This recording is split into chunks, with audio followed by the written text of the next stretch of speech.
Jesus looked at them and said, "With man, this is impossible, but with God, all things are possible."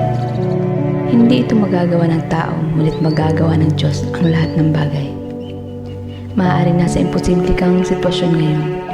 Maaaring di mo alam kung paano malalampasan ito, o makakaalis dito, o magsusurvive. Pero sinasabi ko sa iyo na ang Diyos ay gumagawa ng posible sa gitna ng imposibleng sitwasyon.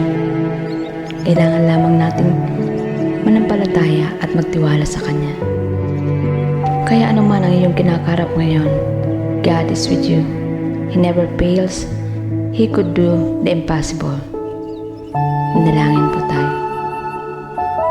Panginoon, sa hirap at balakid na kinakarap, ang iyong salita ang nagpapaalala sa akin na sa tao, imposible, ngunit sa inyo po ay walang imposible.